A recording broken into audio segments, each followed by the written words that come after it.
These through tomorrow. We use crawling variations every day.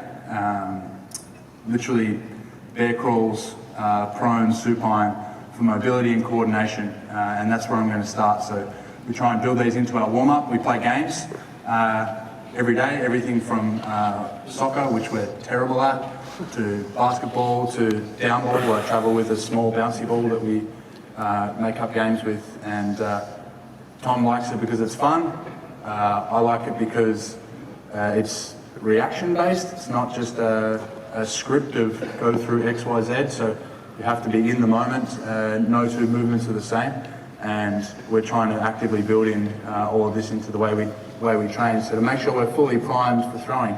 Gone are the days of just stepping into the circle and starting out, bang away at, maybe when you're 18 years old, you can get away with that, but as a 27, 28-year-old now, it takes us way longer to get ready for throwing. In fact, we have media or someone come to visit our training session, and they say, we start at 9:30 a.m. and they'll be there at 8:30 a.m. and then we start at 9:30 and the first, don't take the first proper throw until, almost 11 o'clock, and they're kind of yawning and looking at their watch, but this is the nature of the beast. You've got to be ready to go at 100% when we're ready to go. So a lot of it's not so glamorous. Apologies for just ripping through some of these clips here.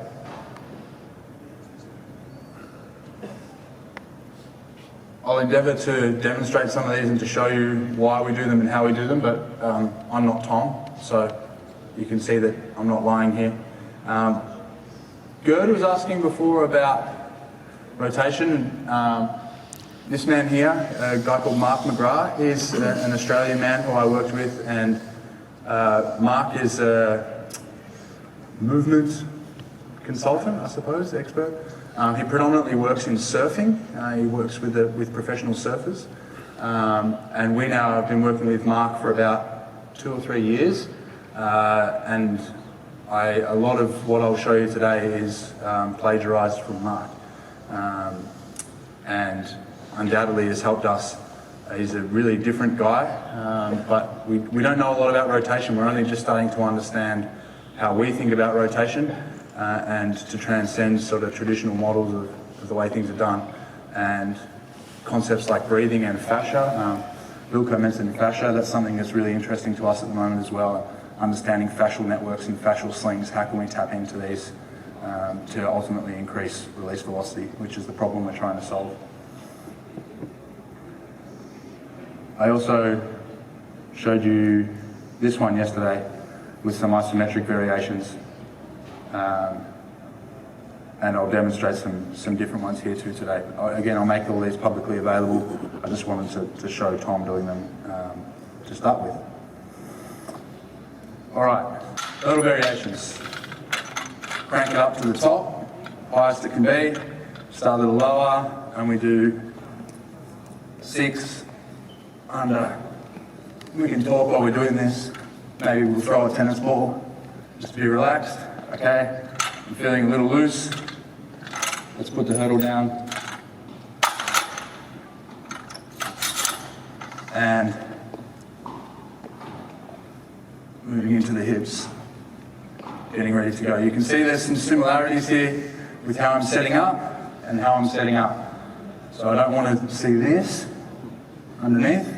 I'm looking to keep strong outward rotation of the feet and knees as I step through and prepare here again. So I'm always familiarising with this posture, so we're getting external rotation from the hips, outwards pressure at the knees, same as we're setting up for a squat. We also have over variations. You would have seen these before. This is nothing new. All right, we can go over hurdles, as well as your traditional A skip, B skip. You would have seen these with sprinters and probably done them with your athletes as well. Tom does these with 2 shots. One behind the head, one in front. And we do it while we're walking. For coordination, do it with, and then we can introduce some Reese Office style juggling. He'll do this as well. All just part of a really casual, low intensity warm up. Really low intensity. So I mentioned yesterday, Tom has some problems with his lower back. He has naturally this posture, very common for many strong guys, and he has problems with compression, and this causes problems with rotation. We can't get pure rotation. So ideally what we're looking for in pure rotation is alignment of the three diaphragms. So I've got the pelvic diaphragm, which sits horizontally on the pelvic floor. We've got our breathing diaphragm, which sits underneath our lungs, and then we've got our shoulder girdle, which is the top of our lungs. We need these three to sit in harmony with each other to allow and facilitate pure rotation. A lot of the time what we get, if we've got lower back dysfunction, is the bottom two don't move independently of each other, and we get this or this. So scoliosis or lordosis. And when we get lordosis or scoliosis, we can't rotate purely, so it's going to impact the amount of energy we can get from the ground into our hand when we throw. Does that kind of make sense? Yep, so we have to work to bring those diaphragms into alignment. So let's do a little check. You okay? Yep. Yep, we're going to, you have scoliosis? Yeah. Left, right? So, this way. Yep, this way. Whereabouts? Lumbar and a little bit of... Yep. A little bit thoracic? Do you mind if you take your shirt off? Is this okay? Yep. So check all this before we throw, right? Maybe with your therapist, maybe not. But it's nice to have the luxury of having a 20 metre plus shot putter. 21 plus? 2097. 2097, soon to be 21 plus when we sort out your scoliosis. Yeah. Okay, so just turn around and face this way. So, do you want me to take the shoes because I have the compensation? Yeah, that would be great. Yeah. You have orthotics? Yep. So this is just a basic screen. He didn't know he was going to be doing this today, so he's probably not prepared, but thank him for the demonstration. David was saying he has some sacral problems. Very common. Tom also has sacral problems. So down here we're looking to see the sacral bone's like a diaphragm that sits in amongst fascia. And so I could just check this by locating the corners of that diamond-shaped bone. Yeah, and then I'm just going to get him to take your hands towards the floor. And back. So this is moving okay. What we're looking to see, maybe if we check on David or someone, is one of these fingers will drift up as he bends forward. So let's go once more. So my left finger's drifting up slightly more than my right. It's very subtle, thank you, mate. And that means there's probably, we need to free up the fascial attachments on the left-hand side of the body. So we'll do some breathing and then see if we can change this a little bit and mobilise it. Sure. You've got leg compensation as well, hence the orthotics. 1 centimetre. Glad you're not a triple jumper. Nice. Let's go face down if you can. Yep. Any other injuries we need to know about? No. No? That's good. So essentially by applying pressure on that side, we can get, so it was left side that was sliding, so left side of sacrum's not moving as well as it can be. We're going to apply some pressure down here, all right, so we're trying to rotate into the fascia. Fascia responds to rotation, and then essentially that's like putting the clutch on, and then his breathing is going to be the throttle, right? So he'll do the work, I'm just giving him the clutch, all right? Okay, so let's get 5 big breaths. Nose breathing if we can, always trying to breathe nose breathing. It's good.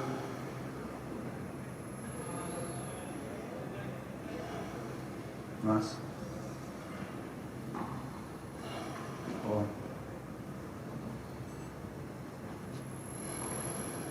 Nice. Roll onto your back. And we'll just go this way across the track so you can see. 90 degrees. So, diaphragm 1, diaphragm 1, diaphragm 2, diaphragm 3. We need these to work, just bring your hands down by your side if you're comfortable. We need these to work together. Now what we'll see if we just go to nose breathing again and take some smooth breaths. This is pretty good.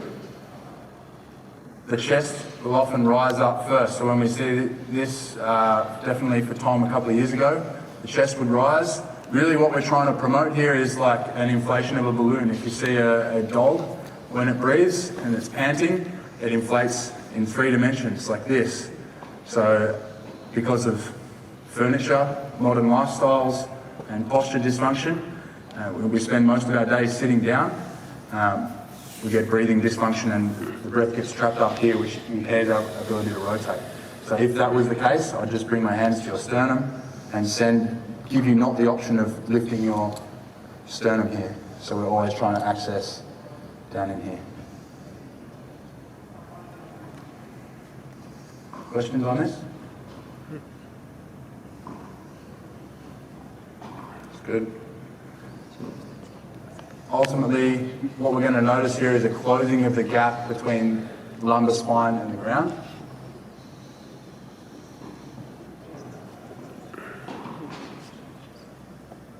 Two more, send it right down. That's better. And relax. Okay, just roll out of that. Roll out. So we've just done all this good work from and up to standing. Just done all this good work in promoting 3-dimensional posture, and then we just hinge out of it because we're strong in the hip flexors and abs. So we want to be fluid in our movement. If we want to rotate, we rotate down, we rotate up. Yep, makes sense? How we do anything is how we do everything. Okay. So we're going to progress from really subtle to quite violent rotation on a full throw. We're not throwing today, but this is how we would normally progress it. So let's go 1 foot in front of the other. Doesn't matter to start with. 2 hands together. And as we breathe, we're going to take our right hand, your left foot in front. Yep. We're going to take our right hand and trace it with our eyes, looking at our right thumbnail.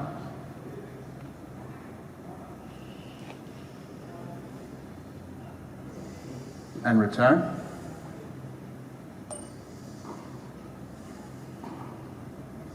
And then send the left, looking at the right thumbnail. Sorry, correction, left thumbnail. I forget we're in the Northern Hemisphere. And then bring the left thumbnail back. To meet and down. Okay, let's take a slightly longer lunge. Hold this rope between 2 hands. Between 2 hands. Put just hands together like this, hammer style, whatever. That's fine. Okay, eyes closed. I'm going to move. So we have gross warm-ups, right? We're quite gross in our movements. We look at throwing and think this is this big violent thing. But these are the gaps between the frames. These are the subtleties that ultimately allow connection with the shot. We're talking about a fine motor skill. So throwings are unique. It's better already.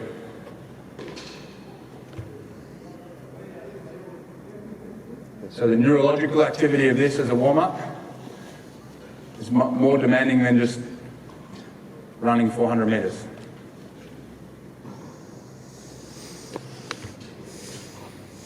And relax. Thank you. What did you notice? Some instability. Some instability? Yep. We'll do one more and then you can put your shirt back on. Thanks, man. Let's get you down again on your back.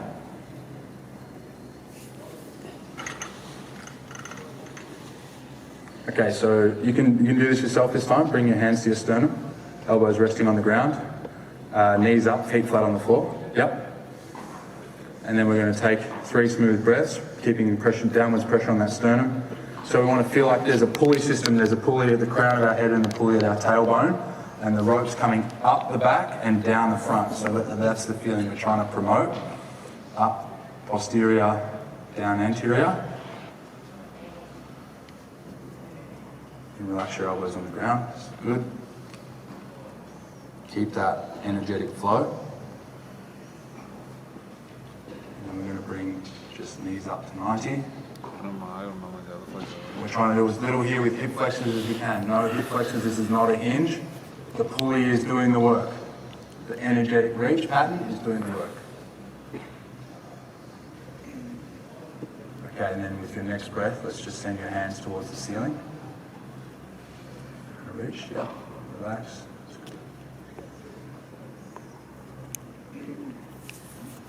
keeping eyes between the hands as though you're a baby looking straight at a ball between your hands. So here's the space. Use your eyes to initiate the movement and we're going to roll to the left. Whole system goes together.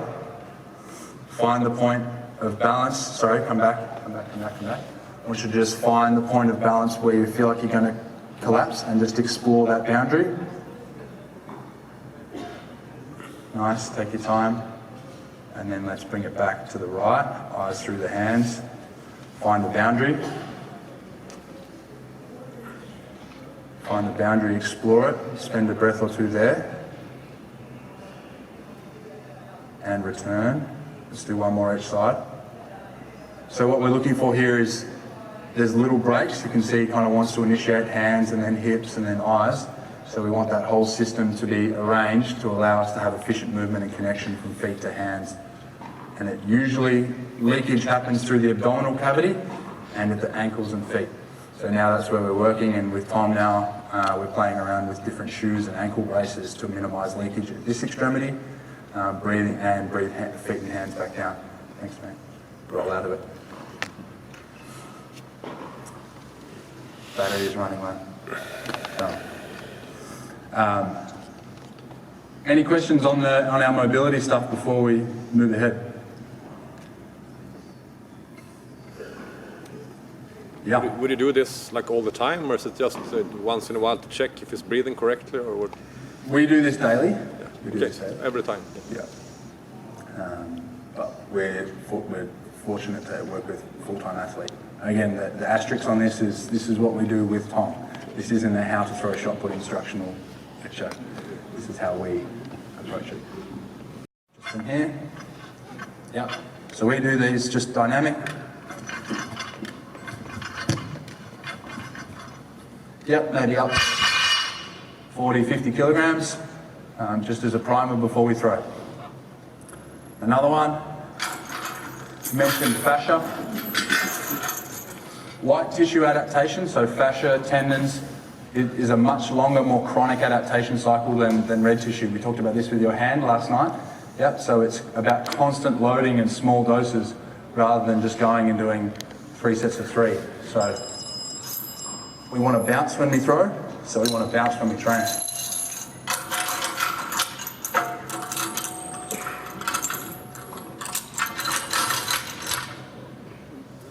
You can set this up however you like. Feedback, sorry. Excuse me. How this set up. Fingers, wrists, hand. And then there's obviously single arm variations to this as well. You don't need fancy equipment that you might see. You know, some of the German sports halls and Polish sports halls have these fantastic 360-degree discus machines and things like this. Just be creative. Be creative. It's more fun. Medicine ball, same thing. Play some volleyball.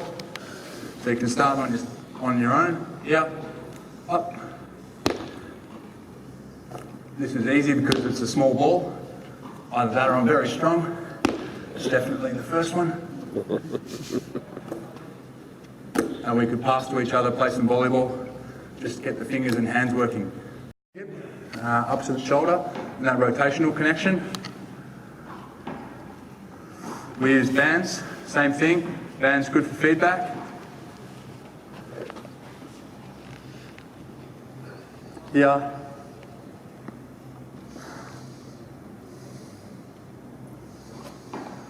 Trying to apply equal pressure to the band.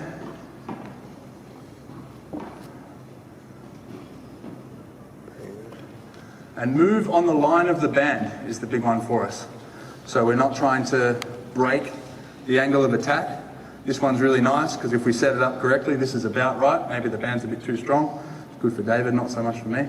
But my elbow should be taking the band on the way through rather than striking over the top and underneath. Tom's fine at this, but many kids find this very difficult. It's nice to promote the direct line of attack.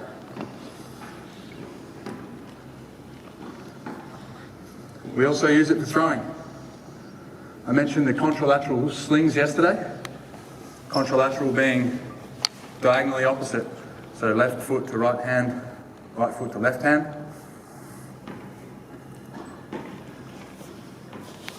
This band's a little strong, so we'll just bring it up to my hip, right here. Ideally down to the foot. Maybe I'm warmed up enough.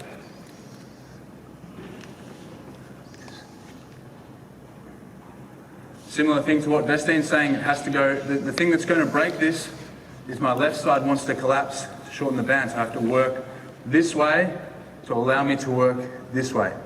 I have to work this way to allow me to work this way. This is where the speed comes in. This is our longest line of force production. Fascially, this is where we get our bounce from and our speed. But I can't do this unless I maintain the integrity of my posture. Does that kind of make sense? This is my chassis. Yeah, horsepower matters because it allows you to hold posture. Questions on that? We want to create stretch patterns and reach patterns. Yeah. We want to promote this at the front. So when Fanny was throwing, create this stretch or banding for a glide. We want to create speed at the front to attack the release. We also want to create speed at the entry. So I talked about this yesterday with Tom. We need to produce speed here to conserve later in the throw and add small amounts. It's the same as the way I conceptualize hammer throw. You want to avoid big impulses.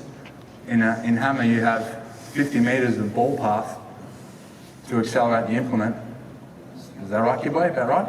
Yep. So if you were going to race someone over 50 meters and all they measured was your speed at the 50-meter mark, you wouldn't take off at maximum velocity, right? It's about incremental addition of momentum and energy without big accelerations and decelerations. Conservation is king. Therefore, posture has to go hand in hand with that. So with that in mind, this is where I'm going to say it again. This is Tom, not everyone. We do the opposite to vesting.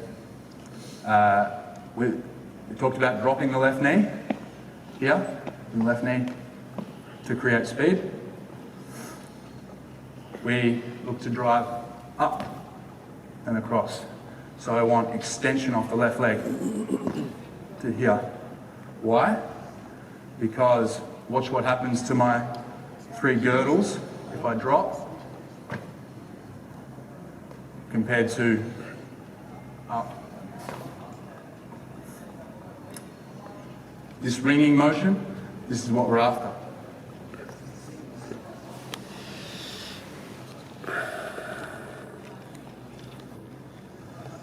This band has rotational energy or rotational potential. If I let it go, it will unravel, correct? Yeah? It's going to unravel. But only because I'm keeping it on stretch this way. If I lose this, it loses its rotational potential. This is what we want in rotation. Why posture matters to rotation is demonstrated by this band. Is that clear? Yeah? To us. So when we throw, I will hold a stick or a band. Maybe, can I borrow you again? Thank you, mate. I'll just use my hand. Could you just do some imitations just around to right foot touchdown? Just 1 or 2. Yep. There you go. Yep, and again. Okay, this time I'm going to put my arm here. So I want to see his left arm and the first contact point on my hand, or where I put a stick there, even we would suspend a band across, maybe between a rack or something, and you could just drill it over and over and over, is with the right pec. This is the chest, the part of the body we want to make contact with. What we see when it's not done well is that it's the shoulder diving in and we hit this part, or the side of the body, because we want to rotate left to get around. So making sure we get that straight line drive down right sector or left sector doesn't matter to me, but the drive into the middle must contact my hand with your right pec. Can we do that once or twice more? Good. Okay, now I'm going to bring it up a little. Yep. One more. Okay, thank you. Relax, no, don't apologise. You're the athlete. So how do we drill this? How do we prime this? We train exactly that same movement. So translation and rotation together. We do this onto a box. I'll just use the stopboard.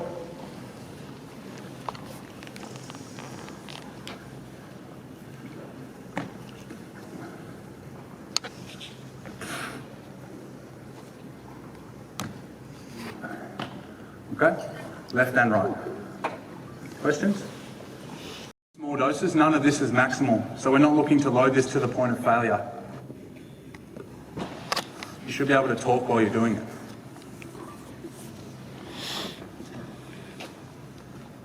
Hammer exercises. Posture is key.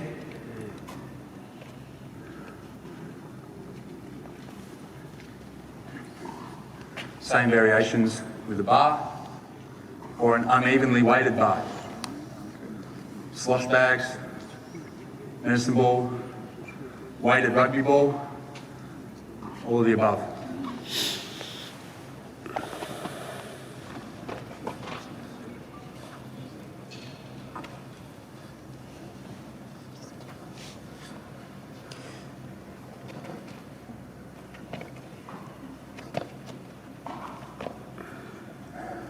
Okay. So in order to create stretch, there's an opening and a closing. So those fascial slings we saw from the overhead camera yesterday, opening motion and a closing motion. In order to get closing, you must finish the opening. Finish. If you get here, you won't get the energy return, therefore you have to kick hard. If you just finish and maintain posture, you get free energy. You get free energy. Posture is the key. It's always without Contralateral posture, sling. You can't Left do the hand. movement, but then the other stuff around is what makes you throw far. The posture is, It's keeping the tension. yeah, without posture. Like the twisted band, if you don't No have time like posture,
but we have a specific cycle of phases that we go through, and we do a lot of eccentric overload training. We do a slow eccentric or overloaded eccentric phase and a fast eccentric phase.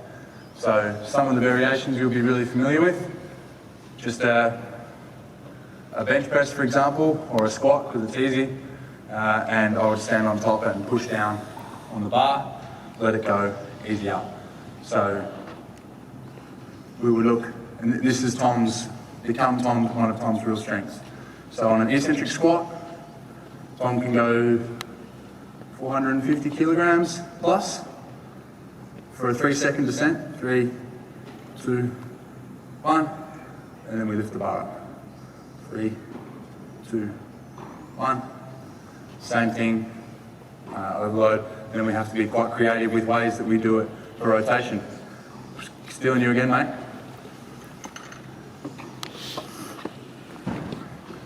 Long lunge. 2 hands together. Yep, hold the rope. Okay, so you're going to rotate towards me, and then pull as hard as you can to rotate this back around. All right, 3, 2. So I'll come with you again. So let's go again. So 3, 2. Try and get your hands right the way around. 1, and return. Okay, I'll give you a bit more. Let's go. 3, 2, 1, and return. Notice every time as this fascia warms up, I'm coming a bit further around. So this contralateral sling is getting really challenged. Yep, let's go. And if you wanted to cheat this, the importance of posture, just give him a cue. So keep the reach pattern through the crown of his head. Last 1, 3, arms straight, 2, 1. So thank you, mate. Rest. We would do this with a cable stack, and I would just stand on the cable stack, or you can do it old school. Questions? So these are some slow eccentric variations, and then we have faster eccentric variations, things like dumbbell reactive drops, so jumping from one box, dumbbells in hand, let them go up onto another box, and then some of it's even less glamorous than that. Yeah. How often and at which times of the year do you use eccentrics? All year round. All year round? All year round. Yeah, we have the same 4 phases that we do all year round, and I'll mention it tomorrow. The duration of this cycle used to be much longer. It's now got a lot tighter, but we still do it in the same sequence. Just the ratio of each phase changes a little bit depending on when we are in the year, but we do it all year round. We did some rapid isometrics before the World Champs final. Yeah. Yep.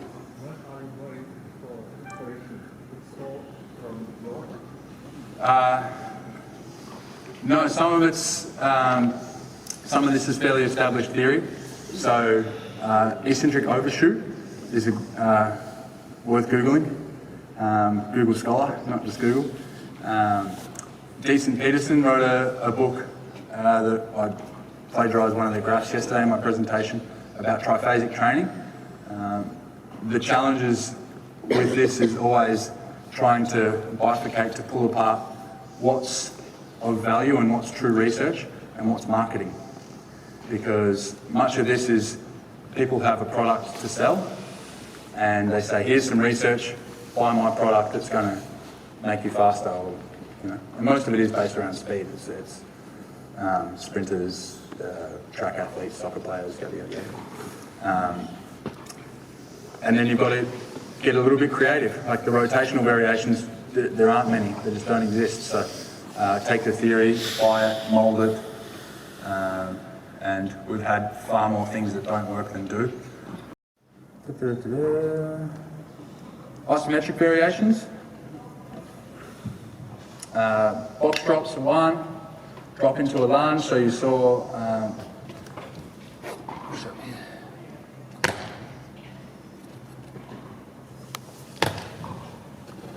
the rate of force development. So Jerome Simeon, you know this name? Mm-hmm. Yep. So he's kind of pioneering some of the this work with Kevin Meyer and Melina, and seeing some of the French guys kind of nodding. It's we sent one of our staff over there, New Zealand staff, to spend some time with Jerome, and he said to us he knew that Melina was in shape to throw 60 metres plus when she could drop from a box that was her own height and stick a lunge. So drop and not have any compliance to lunge. That was his KPI, and it's increasingly making sense to me. I think he's onto something. That was I thought he was pretty batshit crazy when I heard that, but hey, Kevin's a pretty good decathlete, so maybe he's got it right. And then again, getting creative with rotational ways to do this and trying to bring it specific to shot. Yeah, have a couple of beers and start scribbling some notes down. It's often where the best stuff comes out, because there aren't textbooks for this way yet. It's, you got to be prepared to just go off the map a little bit. What do you think when it comes to development athletes, like let's say 15 to 20, whatever? Yep. How would you like implement this type of training, try basic training? I wouldn't. I'd keep it up your sleeve. The beauty of 15-year-olds is they will respond to pretty much anything. You could just walk in and smell the dumbbells and you get stronger. So this is, once you start to get plateaus in adaptation, then you need to, I don't want this to come across in the wrong way, and we're not doing the stuff that we're doing here to spite or to, grind down the quality of the work like what the Estlin demonstrated. Fundamentals are fundamentals. Tom's got 10 years of fundamentals under his belt before we go into this space. I know that Joe's got the same. I know that Krauser's got the same. I don't really know Romani's story as much. But these guys have all done imitations. They've all understood the importance of tension across the knees. They all understand left side axis. They all understand drive phase and double support. And you have to do it frame by frame. It's a bit like, it's like an orchestra, right? So when you start, you have to learn the notes. Firstly, you have to learn how to play the notes, and then you learn the notes. And then from a note, you learn, an octave or a one part, one song, and then you put this instrument with that instrument, and you adjust harmonies. And now with an athlete who's kind of at Tom's level, there's so many moving parts, you can be quite conceptual, and we're playing around with things that are already in place because the violinist already knows how to play the violin and the percussion knows how to play the percussion. We take that for granted, whereas if you don't know how to play the violin, forget about the orchestra, let's just focus on the fundamentals. So with 15-year-olds, don't be too fast to get into intra-abdominal pressure with a 15-year-old.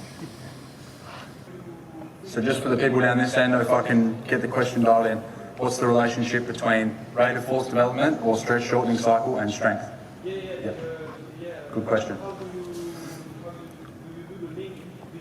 Yeah, so strength affords you the ability to have rate of force development in the postures that we want it, right? So, and the Venn diagram, they overlap, but if I had to put one first, strength. You will get return on investment from strength, but that then exalt like the classic conversation of, how much strength is enough, right? And I think if you took a cross section of the shot putters, rotational shot putters in the world at the moment for the men, maybe bench press you need to do 200 kilograms, squat you need to do 250, something like this, right? Doesn't really matter, but around that. If you're trying to throw 20 meters plus and you have 100 kilogram bench press, you need to improve this because that's going to be your stabilizing, your chassis that will allow you to have a better stretch shortening cycle. Strength permits length, and length is where we get speed. Is that okay? D'accord? French? Oui. Yes. What do you think about mat ball exercises? Do you still use them, or did you use them when you was younger? Yes, they're good. So is a whole lot of other stuff. Med balls are great. I think accelerating through endpoints is a good skill to learn. So anything where you can actually release the ball is something to have. It's great for kids. Instability, nice. So they've got, you've seen those slosh balls with the water in them, and they're nice ways to create in a fairly physically. What we're seeing over time is a generation of physical literacy. Right, every kids these days it's the constant.